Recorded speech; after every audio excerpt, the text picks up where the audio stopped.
Hey guys, my name is Ayush Karan and welcome to our channel Current Classes। तो as you know that इस video lecture में हम लोग पढ़ने वाले हैं आपका एनसीईआरटी आपकी न्यू एनसीईआरटी बुक का फोर्थ चैप्टर का इंट्रोडक्शन पार्ट वन। हाँ आपने सही सुना। चैप्टर फोर का टू इंट्रोडक्शन होने वाला है, मतलब दो वीडियो होने वाले, first introduction part first and introduction part second. तो सर इंट्रोडक्शन पार्ट फर्स्ट में हम लोग कुछ कुछ टर्म्स पे डिस्कस करेंगे, देन इंट्रोडक्शन सेकेंड जब होगा तब कुछ टर्म्स पे डिस्कशन करेंगे, ठीक है। तो आप धीरे धीरे देखें वीडियो और समझें, ठीक है। तो हमारा चैप्टर फोर है क्वाड्रेटिक इक्वेशंस, ठीक है ना। इसका इंट्रोडक्शन फर्स्ट अभी स्टार्ट होने जा रहा है। तो कुर्सी की पेटी बांध लें, मीन्स दैट कॉपी पेन निकाल के लिखना स्टार्ट करते हैं, ठीक है सर। तो सर क्वाड्रेटिक इक्वेशंस का इंट्रोडक्शन स्टार्ट करते हैं हम क्वाड्रेटिक पॉलिनोमियल से। क्वाड्रेटिक पॉलिनोमियल से अब कुछ स्टूडेंट्स बोलेंगे सर चैप्टर का नाम है क्वाड्रेटिक इक्वेशंस, आप पढ़ा रहे हो क्वाड्रेटिक पॉलिनोमियल। हाँ आपने सही सुना, क्वाड्रेटिक पॉलिनोमियल ही यहीं से स्टार्ट हो रहा है। क्योंकि आपको पता है हम चलते हैं तो बेसिक टू एडवांस चलते हैं, means that step by step चलते हैं। तो आप धीरे धीरे वीडियो को देखेंगे तो पूरे समझ में आएगा। तो हमारा फर्स्ट टर्म है सर क्वाड्रेटिक पॉलिनोमियल क्या होता है। क्वाड्रेटिक इक्वेशन को जानने से पहले क्वाड्रेटिक पॉलिनोमियल जानना बहुत जरूरी है। बहरहाल ये आपको जब पॉलिनोमियल्स चैप्टर चल रहा था उसमें ये बताया गया था, पर अभी भी मैं फिर से बतला दे रहा हूँ, ठीक है। हाँ सर। तो सर क्वाड्रेटिक पॉलिनोमियल्स क्या होते हैं, तो uh ah polynomials of degree two is called quadratic polynomials। Sir ऐसा ऐसा आप जो लिख रहे हो इससे पहले भी दिखा लग रहा है। हाँ देखा लगेगा, क्योंकि आपने पॉलिनोमियल्स चैप्टर में सेम टर्म्स को रीड किया था, पढ़ा था, ठीक ना। तो रिमेंबर डैट लिखा हुआ क्वाड्रेटिक पॉलिनोमियल्स, अब polynomials of degree two is called quadratic polynomials. Quadratic polynomials ऐसे पॉलिनोमियल्स है जिनका डिग्री टू है। और जब ऐसा कहा जाए कि डिग्री टू है तो आप ये समझे कि कोई अगर पॉलिनोमियल लिखा हुआ है तो उसका हाईएस्ट डिग्री अगर टू है, means that highest highest power अगर टू है तो उसका हाईएस्ट डिग्री कितना होगा, टू होगा सर। अब वो हमारा क्वाड्रेटिक पॉलिनोमियल कहा जाएगा। क्यों? क्योंकि उसका हाईएस्ट डिग्री टू है। तो इसका जो स्टैंडर्ड फॉर्म हुआ करता था सर, जो कि अभी हम लिखने जा रहे हैं स्टैंडर्ड फॉर्म, क्या होता है सर? हाँ हमें पता है सर, ए एक्स स्क्वायर जोड़ बी एक्स जोड़ सी। सर यही है उसका स्टैंडर्ड फॉर्म। क्या है स्टैंडर्ड फॉर्म किसका सर? तो क्वाड्रेटिक पॉलिनोमियल का, ठीक है। अब चलिए कुछ एग्जांपल्स ले लेते हैं क्वाड्रेटिक पॉलिनोमियल्स के, जो जैसे फोर एक्स स्क्वायर जो टू एक्स जो फाइव, ये फर्स्ट एग्जाम्पल हुआ। सेकंड आप अपने मन से भी ले सकते हैं, ऐसा नहीं कि मैं जो लिख रहा हूँ वही आप लिखें एग्जाम्पल्स में, डेट नॉट फेयर, ओके। आप अपने मन से भी कुछ एग्जाम्पल्स ले सकते हो, ठीक है। हाँ सर। दूसरा सिक्स एक्स स्क्वायर जो फाइव एक्स जो फोर, ठीक है। ऐसे ही बहुत सारे एग्जाम्पल्स हो सकते हैं, ठीक है ना, ATC.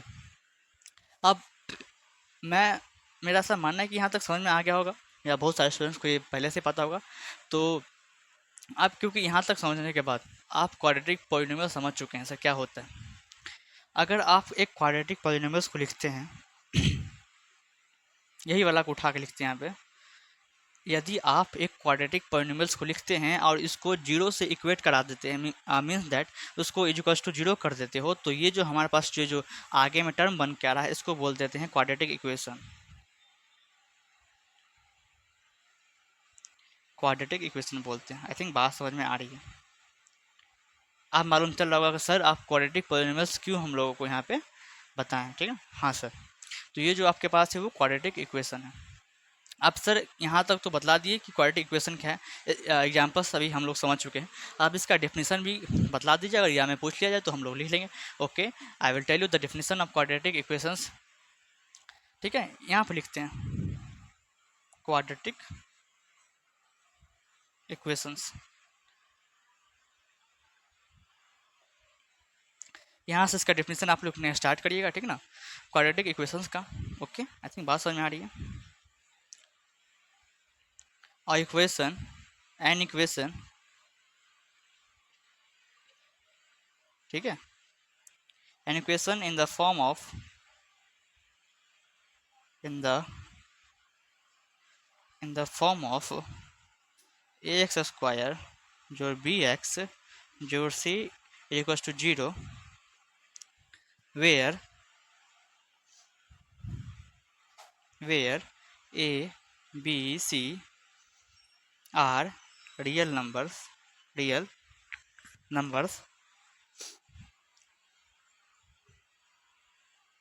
and a does not equals to 0, in which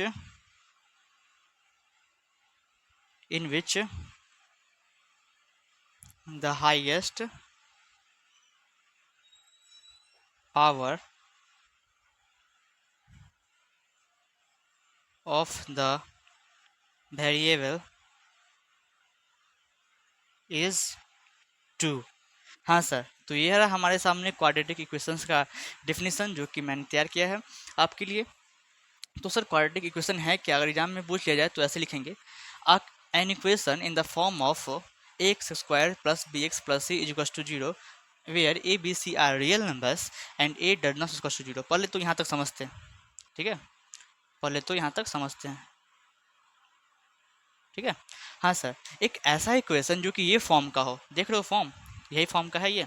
हाँ, एक ऐसा इक्वेशन सर जो कि इस फॉर्म का हो जहाँ पे हमारा ए बी और सी, जहाँ पे हमारा ए बी और सी रियल नंबर्स होंगे एंड जो हमारा ए है सर वो जीरो के इक्वल नहीं होना चाहिए। अब कुछ सारे स्टूडेंट पूछेंगे सर अगर जीरो के इक्वल्स हो गया तो क्या होगा। अगर बाबू ये अगर जीरो के इक्वल्स हो जाएगा तो यहाँ पे जीरो इंटू एक्स स्क्वायर आपको लिखाएगा, आप जब इसको इंटू करोगे तो zero into x square zero ही आता है, तो ये वाला टर्म तो पूरा गायब ही हो जाएगा, तो हमारे सामने ये इक्वेशन बच जाएगा। ये आपको दिख रहा है, ये आप इसको देख के बताइए क्या ये आपको क्वाड्रेटिक इक्वेशन है, क्या इसके वेरिएबल्स के पावर 2 है? नहीं सर, नहीं है, इसीलिए इसको ए को जीरो नहीं ले सकते हैं, ठीक ना। हाँ, फिर आगे कुछ लिखा हुआ है, in which the highest power of the variable is 2, जहाँ पे जो वेरिएबल का हाईएस्ट पावर होगा ना, वेरिएबल एक ही होगा, ठीक ना, उसका जो हाईएस्ट पावर होगा ना वो 2 होगा, दिख रहा है ना। हाँ, तो उसी को बोलते हैं क्वाड्रेटिक इक्वेशंस। अब बात रही एग्जांपल्स की सर, तो फर्स्ट एग्जांपल्स, इसका फर्स्ट एग्जांपल्स आपको यहाँ पे तो हमने बताया ही था, अब सेकेंड एग्जांपल्स भी लिख लीजिए, इक्वल टू 0, यही हो गया हमारा सेकेंड एग्जाम्पल, ठीक ना। और अभी भी बहुत सारे एग्जाम्पल्स होंगे, ठीक ना, आप अपने मन से लिख सकते हैं, ठीक है सर। बात समझ में आती है तो आई थिंक आपको क्वाड्रेटिक पॉलिनोमियल क्लियर हो गया होगा और क्वाड्रेटिक इक्वेशंस भी क्लियर हो गए होंगे। चलते हैं नेक्स्ट स्लाइड पे, इसको आप तुरंत लिख लें।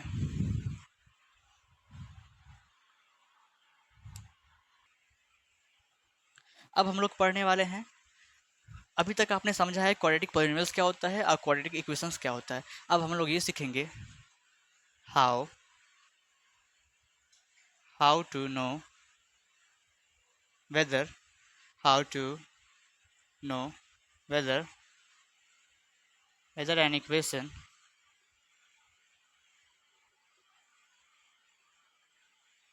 is a quadratic equation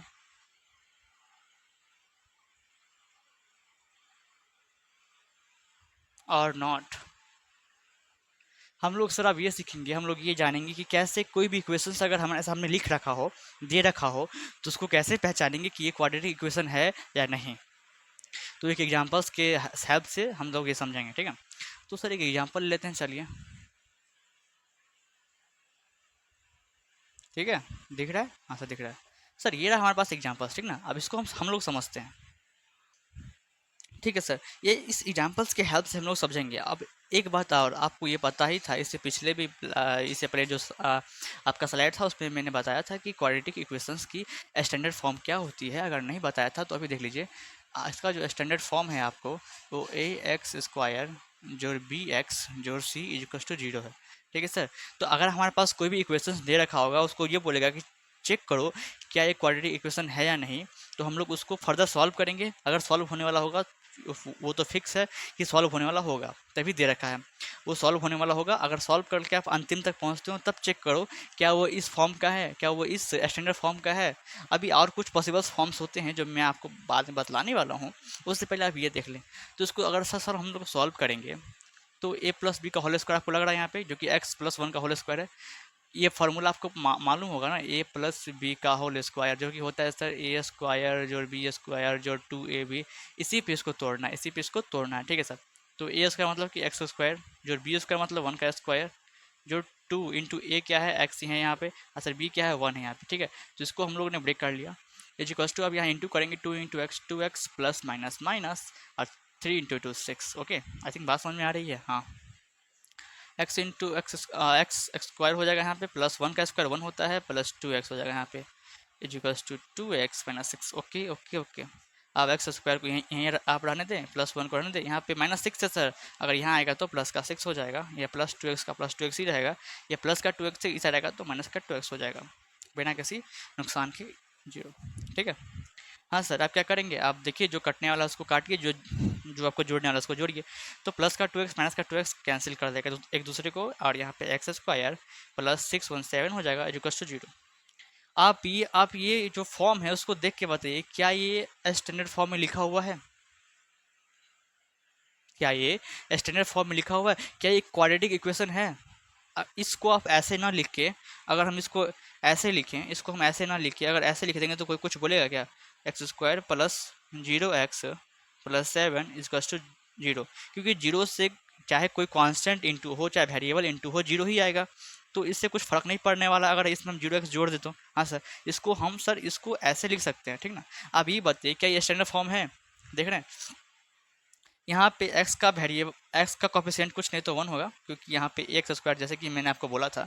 आप सर बताइए, हाँ सर, आप ये देख के लग रहा है कि ये स्टैंडर्ड फॉर्म में है, अगर होगा तो यहाँ पे लिखेगा हेयर, क्योंकि it is in the form of ax² जो bx जो c = 0, इसीलिए it is a quadratic equation. हाँ सर, क्योंकि ये इस फॉर्म का है इसीलिए ये क्वाड्रेटिक इक्वेशन होगा। और एक बात और मैं कहना चाहूँगा कि मैं कैसे ये मालूम कर रहा हूँ कि ये क्वाड्रेटिक इक्वेशन है कि नहीं, और आप कैसे मालूम कर सकते हैं ये क्वाड्रेटिक इक्वेशंस है कि नहीं, अगर क्या क्या से फॉर्म, कौन कौन से, एक मिनट साइड में आप लिख लें, ठीक है ना, कौन कौन से पॉसिबल फॉर्म्स होंगे जिससे हम लोग ये डिसाइड कर ले कि हाँ सर, ये जो हमारे पास निकल के आ रहा है वो एक क्वाड्रेटिक इक्वेशन है। तो फर्स्ट ऑफ ऑल जो आपका स्टैंडर्ड फॉर्म है, तो वो अगर फॉर्म रहे स्टैंडर्ड फॉर्म जो आपका जो कि ये है, अगर इस फॉर्म का रहे x² + bx + c = 0, अगर ये फॉर्म का रहे तब तो फिक्स है वो क्वाड्रेटिक इक्वेशन होगा। अगर नहीं तो ये फॉर्म का हो सकता है, जैसे कि x² = 0। सर, ये भी जो फॉर्म लिखा हुआ ये भी एक क्वाड्रेटिक इक्वेशन है। अब कैसे है, क्योंकि आप कहीं भी अगर देखिएगा ना, सर्च ये है बस कि कोई भी इक्वेशंस में जो वेरिएबल की हाईएस्ट आपको पावर है, मीन्स दैट जो वेरिएबल की डिग्री है वो 2 होनी चाहिए। अगर उतनी हमको मिल रही है ना सर, तो हाँ ठीक है, ये जो हमारा होगा सर वो क्वाड्रेटिक इक्वेशन हो जाएगा। अब इसको ऐसा ना लिख के हम अगर ऐसा लिख दें, +0x + 0 = 0, तो कोई कुछ बोलेगा नहीं, अगर कोई कुछ नहीं बोलेगा, क्योंकि 0 × x 0 हो जाएगा, +0 तो ये x² = 0 ही होगा, क्योंकि यहाँ पर लिखा हुआ है। तो सर हमको बार से बार ये चेक कर लेना होगा कि जो वेरिएबल का डिग्री है वो 2 होना चाहिए। अगर वेरिएबल का डिग्री 2 है तो वो सर क्वाड्रेटिक इक्वेशन होगा, नहीं तो नहीं होगा। आई थिंक बात समझ में आ रही है। तो ये कुछ पॉसिबल फॉर्म्स हैं, अभी और हो सकते हैं, ठीक ना। आपको मेनली यही हमको बतलाना था कि अगर अगर कुछ भी नहीं रहे, अगर ये भी रहे तो चलने वाला है, लेकिन इसको रहना मस्ट है, वेरिएबल का पावर 2 होना मस्ट ही है। ये अगर है तब भी जाके कोई भी इक्वेशन क्वाड्रेटिक इक्वेशन होगा, वरना नहीं होगा। आई थिंक बात समझ में आ रही है आपको। तो सर इसको रब किया जाए, ठीक ना। आप ये स्लाइड को तुरंत लिखें, आप इसके आगे बढ़ते हैं। हाँ सर, अब हम लोग देखने वाले हैं कि methods for solving quadratic equations, की क्वाड्रेटिक इक्वेशंस को सॉल्व करने के लिए कौन कौन से मेथड हम लोग को इम्पोर्टेंट है वो लिखना है। और एक बात और बोल दूं आप सबको, ये सारा चीज़ मेरा जो जितने भी वीडियोस हैं वो करंट वीडियो है, मीन्स दैट करने का मतलब जो आपका नया एनसीईआरटी बुक है उस पर बेस्ड सारे के सारे वीडियोस हैं। तो ऐसा नहीं सोचिएगा कि सर पुराने वाले एनसीईआरटी पे बेस्ड है वीडियो, नहीं, ये सारे के सारे नए एनसीईआरटी बुक पे बेस्ड वीडियो हैं। तो अब हम लोग पढ़ने वाले हैं आपको सर, हमारा जो अब नेक्स्ट टॉपिक होने वाला वो है method for solving quadratic equations. ठीक है, बात समझ में आ रही है सर? कौन कौन से मेथड हो सकते हैं सर सॉल्व करने के क्वाड्रेटिक इक्वेशन को? तो फर्स्ट मेथड आता है सर फैक्टराइजेशन।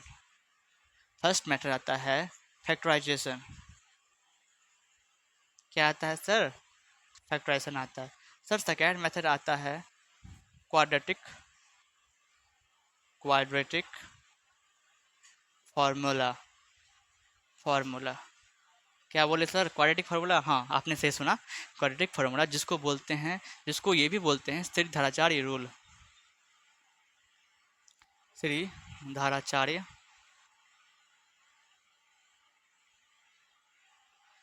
रूल, ठीक है, श्री धाराचार्य रूल, ठीक है। तो बारी बारी से हम लोग डिस्कशन करेंगे। इसमें एक मेथड और था जिसको बोलते थे कंप्लीटिंग द स्क्वायर मेथड, जो कि अब आपके नए एनसीईआरटी बुक में सर नहीं है, तो उस पर डिस्कशन भी नहीं करेंगे, उसको यहाँ पे लिखेंगे भी नहीं। सारे का सारा नया एनसीईआरटी बुक पर आपका है, बेस्ड है, तो उसी पे पढ़ने वाले हैं। तो सर फर्स्ट है, सर कोई भी अगर क्वाड्रेटिक इक्वेशन दे रखा हो तो उसको सॉल्व करने के दो तरीके, पहले फैक्टराइजेशन और सेकंड बाय क्वाड्रेटिक फार्मूला। हाँ, तो सर इस वीडियो लेक्चर में हम लोग आपको फैक्टराइजेशन पे बात करेंगे, और नेक्स्ट वीडियो लेक्चर जो आएगा उस पर क्वाड्रेटिक फार्मूला पे बात करेंगे, और कुछ और टर्म्स हैं उस पर भी। तो सर बिना किसी थ्योरी के हम लोग फैक्टराइजेशन यहाँ पे डिस्कस करने वाले हैं, तो मैं इसको रब करने वाला हूँ, ठीक है। आप लोग यहाँ तक लिख ही लिए होंगे। हाँ सर, हम लोग लिख चुके हैं यहाँ तक। अब हम लोग आपको डिस्कस करने वाले हैं फैक्टराइजेशन।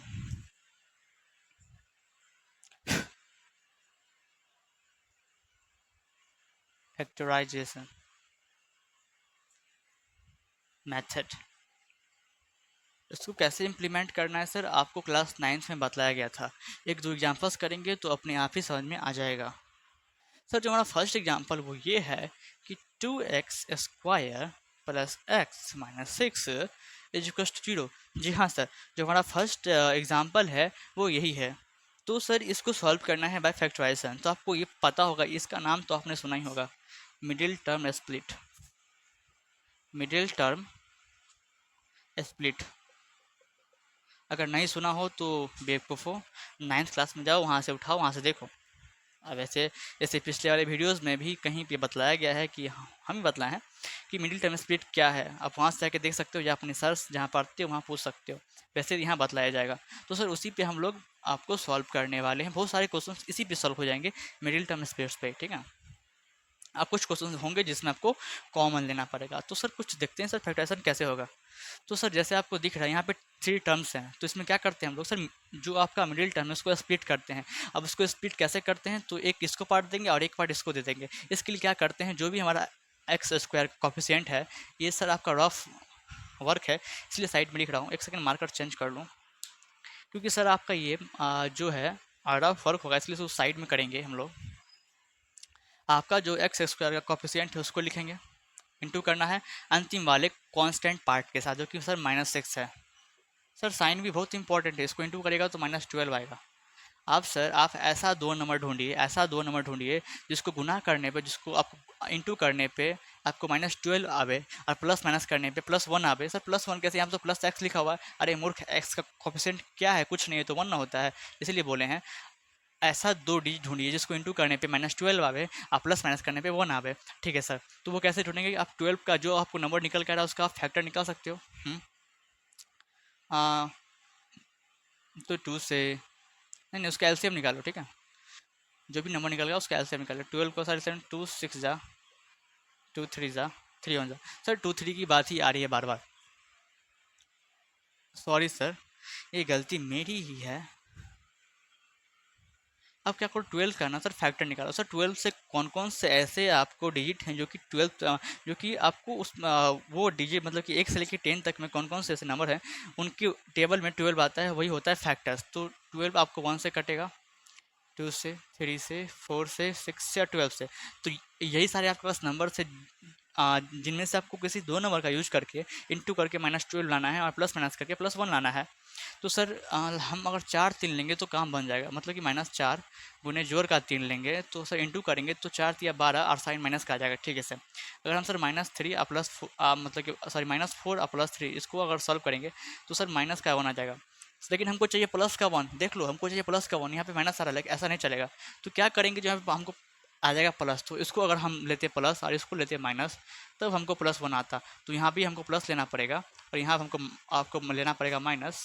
अब इंटू करोगे तब पर भी -12 भी आएगा, और यहाँ सॉल्व करके +1 आ रहा है, मतलब कि इसको हम लोग यहाँ पे इसके जगह पर लिख सकते हैं। हाँ लिख सकते हो, और जो भी इसके साथ वेरिएबल है उसको भी लिखना पड़ेगा, ठीक है ना। हाँ तो 2x² को 2x² लिखेंगे प्लस, अब x को क्या लिखना पड़ेगा, x को sir plus 4x minus 3x, ठीक है, हाँ sir, plus 4x minus 3x, यहाँ पे माइनस का 6 इक्वल्स टू 0, ठीक है। अब इन दोनों में से पहले कॉमन लेंगे, फिर इन दोनों में से कॉमन लेंगे। सर इन दोनों में से कॉमन क्या रहा है सर, एक कॉमन 2 है और एक कॉमन x है, ठीक है। सर 2 से 2 गया, x से x² से एक x गया तो x बचेगा प्लस का 2 से 2 टाइम्स में x गया, माइनस बचेगा सर 3x, और 6 में क्या कॉमन है तो सर 3 कॉमन है, तो माइनस माइनस प्लस हो जाएगा, 3 से 3 गया तो x बचेगा, माइनस माइनस प्लस हो जाएगा, और सर 3 2 ज़ा 6 बचेगा इज इक्वल टू 0। आप बताओ, हम पास फिर से दो टर्म है, पहला और दूसरा। अब इसमें से क्या कॉमन, सर इसमें से x+2 कॉमन दिख रहा है हमको, हाँ लिख लिए हैं। फिर x+2 से x+2 गया तो यहाँ पे 2x बचेगा, साइन माइनस का, x+2 से x+2 गया तो 3 बचेगा, इसका शुरू। इसका मतलब सर कि x+2 बराबर 0 आएगा और 2x माइनस 3 बराबर भी 0 आएगा, हाँ आएगा। x इक्वल्स टू प्लस 2 इधर माइनस 2 आ जाएगा, x का एक वैल्यू ये रहा और दूसरा 2x इक्वल्स टू 3 होगा और x इक्वल्स टू 3/2 होगा। इसका मतलब आप समझ रहे हो, x की दो वैल्यूज आ रहे हैं, एक x का वैल्यू -2 है, दूसरा 3/2 है, यही आपका x का आंसर है। मतलब कि x की वैल्यूज हैं, x के रूट्स हैं, जो भी बोल लीजिए आप, ठीक ना, यही आपके रूट्स हो गए इस क्वाड्रेटिक इक्वेशंस के। ओके सर, अब सर ये जो फैक्टराइजेशन मेथड है ऐसे ही वर्क करता है, ऐसे ही आपको उसमें मिडिल टर्म का स्प्लिट करके आपको सॉल्व करना आता है। अगर इससे क्लियर ना हो तो मैं एक एग्जांपल और ले सकता हूँ आपके लिए, क्योंकि मैं लूँगा भी, क्योंकि आपको उससे बेटर अंडरस्टैंडिंग होगी। तो मैं एक एग्जांपल और लेने वाला हूँ, इसको मैं रब करने वाला हूँ, तो सर तुरंत करेंगे इसको। आई थिंक बात समझ में आ रही है, तो इसको तुरंत आप लोग सॉल्व करें। भले ही आपको फर्स्ट एग्जांपल से क्लियर ना हुआ हो, इसीलिए मैं आपके लिए एक और एग्जांपल लेके आया हूँ सर। आज जाऊँगा, अगर आप इस वीडियो को देख रहे हैं तो कुछ सीख के ही जाइएगा ना। तो मेरा यही मानना है कि बच्चे को कुछ तो सर हमको सिखाना है, फिर वीडियो बनाने का फ़ायदा क्या, ठीक है। तो हम लोग सर अभी सेकंड एग्जांपल्स को देखने वाले हैं। ओके, तो सर हमारा सेकंड एग्जांपल होने वाला है sir x² minus 3x minus 10 is equals to 0, ठीक है सर। हाँ सर, ये हमारा सेकंड एग्जांपल होने वाला है, ठीक है। अब क्या करेंगे सर, इसमें भी वही करेंगे। आप देख रहे हैं यहाँ पे 3 टर्म्स है, तो इसमें मिडिल टर्म स्प्लिट का यूज आराम से कर लेंगे। मतलब कि ये बीच वाले टर्म को हमको तोड़ना पड़ेगा। उसके लिए क्या करते हैं हम, रफ वर्क क्या करते हैं सर, x² का कोफिशिएंट लिखते हैं, जो कि कुछ नहीं तो मतलब 1 होगा। इसको इंटू करते हैं अंतिम वाले कांस्टेंट पार्ट के साथ, जो कि -10 है। अब इंटू करके आपको कितना आएगा, -10 आएगा, हाँ ठीक है। अब दो डिजिट ऐसा ढूंढिए जिसको इंटू करने पे आपको -10 आवे और प्लस माइनस करने पे -3 आवे। हाँ सर ठीक है। तो क्या करते थे, जो भी नंबर निकल के आता था उसका हम फैक्टर से लेते थे, फैक्टर 1 होगा, 2 होगा, 5 होगा, 10 खुद होगा।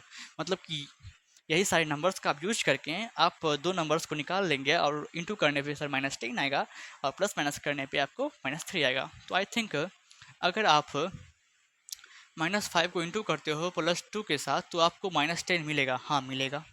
अगर सर -5 आप +2 को सॉल्व करते हो तो सर -3 मिलेगा, हाँ सर ये भी मिल गया। मतलब कि प्लस माइनस करने पे आपको -3 आ गया हमारा बीच वाला टर्म, और सर इंटू करने पे जो हमारा आया था वो भी आ गया। तो इसका मतलब ये जो आपका स्प्लिटिंग पार्ट है वो सही है, हाँ सही है।